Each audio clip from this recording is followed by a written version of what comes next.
when I realized that nepotism didn't have to be born into. Nepotism could be created by the relationships, the authentic relationships you create. I used to resent nepotism.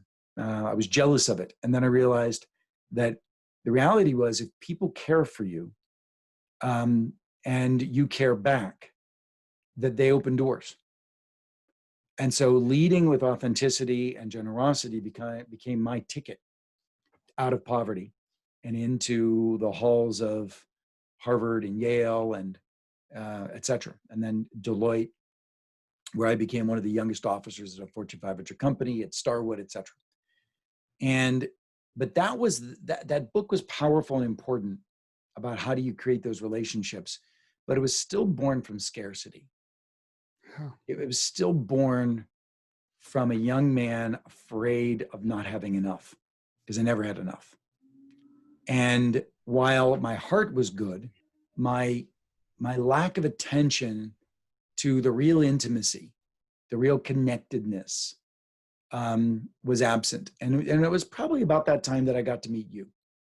And it was people like you and Maury Sheckman and some of the individuals that shaped my understanding of my clients at the time and friends, made me start to realize there was something more I needed in my life. And I needed some people that really had my back.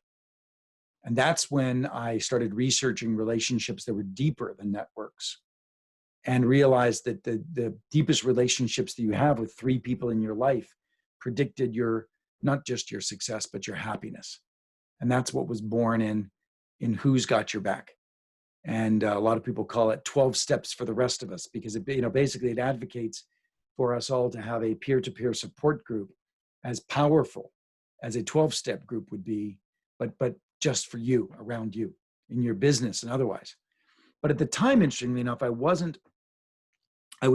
still at the time coaching executives and executive teams, but I wasn't drawing the direct parallel between my books and what I was doing for a living.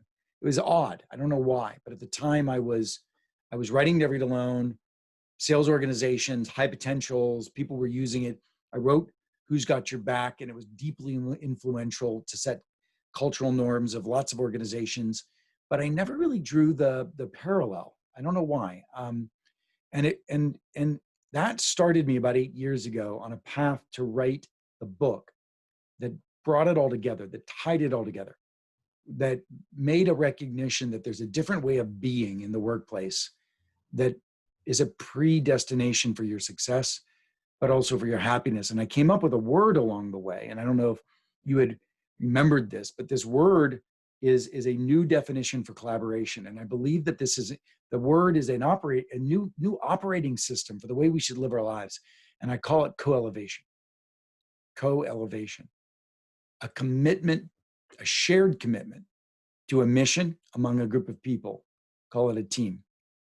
And that equal commitment to each other, where the commitment is to go higher together,